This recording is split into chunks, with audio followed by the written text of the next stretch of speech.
alguna vez te has dado cuenta de que, ano tras ano, el coche se va sintiendo más débil, más lento, como se hubiera perdido parte de su potencia original, incluso sin haber roto el motor?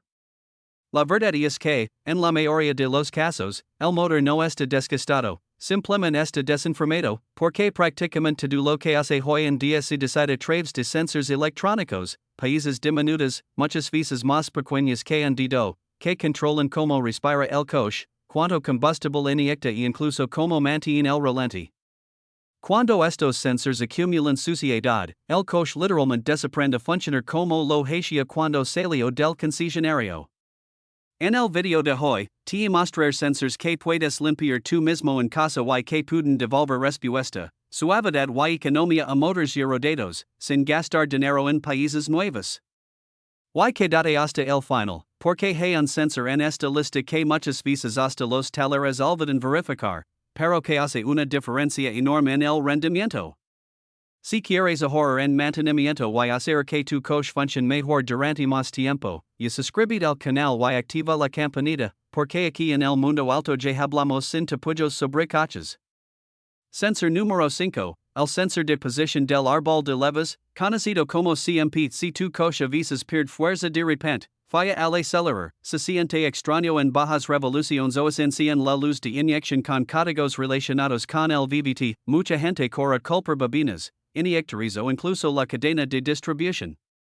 Pero uno de los culpables más ignorados está justo ahí, en la parte superior del motor, el sensor de posición del árbol de levas.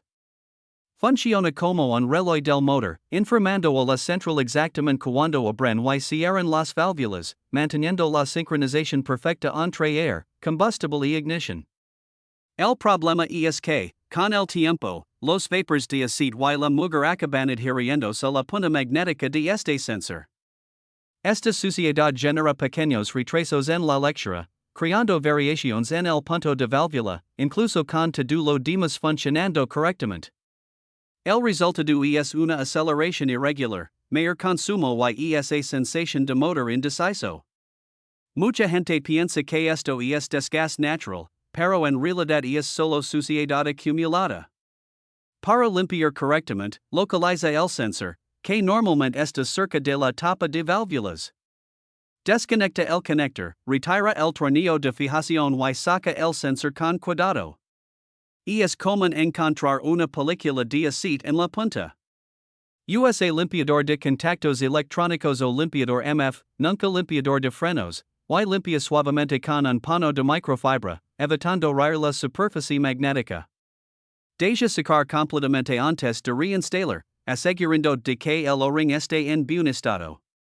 Después de eso, el sensor volverá a enviar datos precisos, restaurando suavidad, respuesta y hasta economía. Pruebas técnicas de que muestran que una simple película de aceite puede causar errores de hasta 2 grados en la sincronización, suficiente para afectar el rendimiento y el consumo de manera perceptible. Es decir, una limpieza de 10 minutos puede devolver ese funcionamiento óptimo que creas que nunca volvería. Sensor número 4, el sensor map de presión absoluta del colector. Si el motor parece amarrado, falla al acelerar o pierde fuerza en subidas, el map puede estar engañando a la central sin que te de cuenta. Mientras que el MF mide el aire que entra, el map mide la presión dentro del colector. Básicamente, el esfuerzo que el motor está haciendo en ese momento.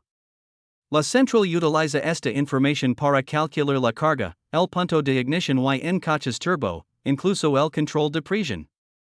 Con el tiempo, vapors de aceite, hulan y polvo microscópico se acumulan en el pequeño orificio del sensor. Esto hace que reaccionen más lentamente o envíe datos erróneos. El resultado se presenta como un consumo elevado, retraso en la respuesta del acelerador y titubeo en bajas revoluciones. La limpieza es simple y rápida. Localiza el sensor, generalmente fijado al colector con uno o dos tornillos. Desconecta el conector y retira el sensor con cuidado. Nunca introduzcas alambra, aguja o cualquier objeto en el orificio. Ese es el error más común que destruye el map. En su lugar, Rocho limpiador mafo limpiador de contactos en chorros cortos directamente en el orificio, dejando que el exceso escurra. Espera a que se completamente antes de reinstalar. Después de la limpieza, la central volverá a recibir datos correctos, mejorando la aceleración, el ralentí y incluso los cambios de marca en coches automáticos, ya que la central vuelve a entender la carga real del motor.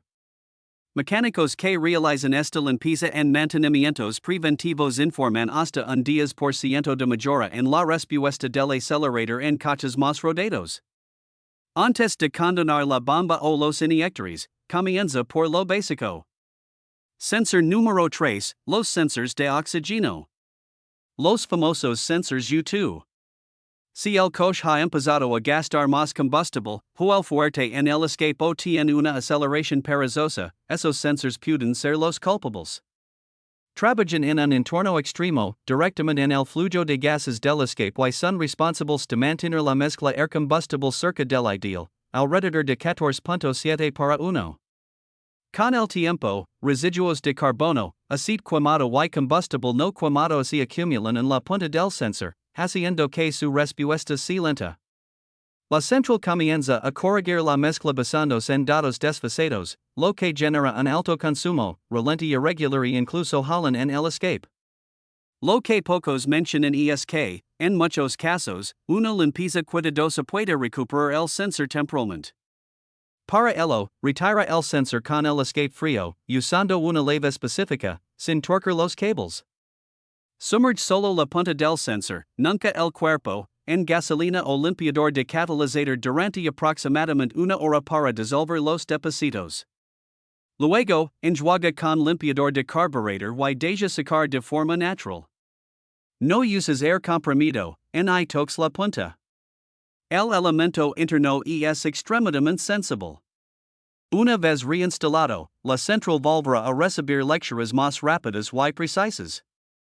Pruebas publicadas por revistas técnicas del sector automotriz indican que aproximadamente el 70% de los sensors o de los dos antiguos recuperan una respuesta adecuada tras una limpieza, mejorando el consumo y las emisiones sin necesidad de un reemplazo inmediato.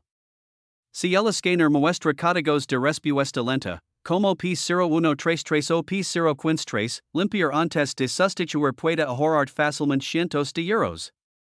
No se trata de una chapuza, es un mantenimiento que casi nadie menciona. Sensor número 2, el sensor de posición del signal, el famoso sensor CP. Este es, literalmente, el sensor más importante de todo el motor. Sin la señal correcta de este sensor, el coche simplemente no arranca. Lo que poca gente sabe es que este sensor puede estar lo suficientemente bien como para mantener el motor encendido y, al mismo tiempo, generar una cantidad de fallos falsos que hacen que el coche parezca condenado. El CP trabaja por inducción magnética, leyendo los dientes de una rueda fónica instalada en el signal. Cada diente genera un pulso eléctrico que informa exactamente sobre la rotación del motor y la posición precisa de cada pistón en tiempo real. El problema que genera códigos alarmantes proviene de dos causas muy comunes en España.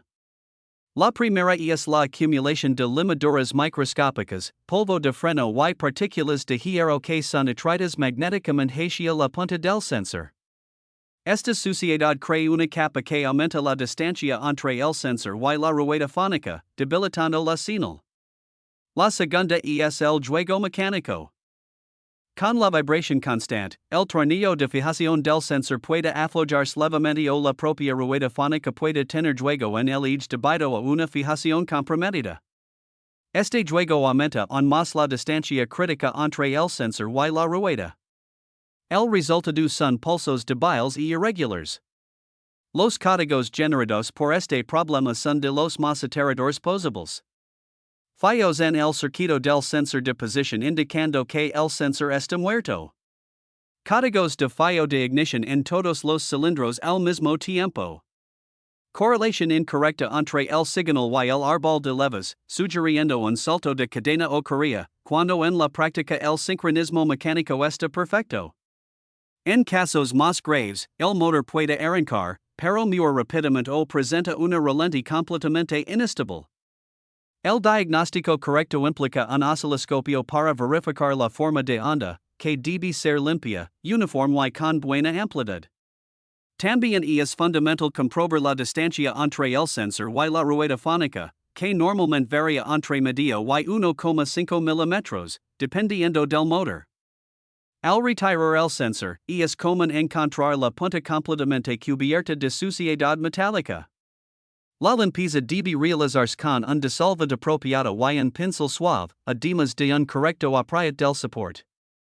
En muchos casos, esto elimina fallos que parecen un grave defecto del motor. Sensor número 1, el sensor de temperatura del líquido de refrigeración, el sensor ECT. Este sensor informa a la central si el motor está frío, a temperatura normal o sobrecalentándose. Es información crítica utilizada para ajustar la mezcla, el avance de la ignición, el accionamiento del ventilador e incluso estrategias de protección del motor. Cuando este sensor comienza a fallar de forma intermitente, ya sea por microfisuras internas, mal contacto o variación errática de resistencia en el termistor, genera códigos falsos extremadamente confusos. Aparecen códigos de válvula termostática atascada en posición abierta cuando el sistema está perfecto, fallos múltiples de ignición causados por una mezcla incorrecta e incluso códigos de cortocircuito por alta tensión. Lo más engañoso es que estos defectos no son constantes. El sensor puede funcionar perfectamente al arrancar en frío, mostrando la temperatura subir de forma normal y, de repente, saltar a lecturas irreales, como 120 grados, cuando el motor apenas ha superado los 60. El diagnóstico correcto exige un escáner en datos en vivo. La temperatura debe aumentar de manera suave y progresiva, partiendo de la temperatura ambiente hasta algo en torno a 90 grados. Cualquier salto brusco o queda repentina confirma un fallo en el sensor o en el cableado. Muchos motores en España ya han tenido piezas cambiadas innecesariamente debido a un simple sensor de temperatura con lecturas inestables.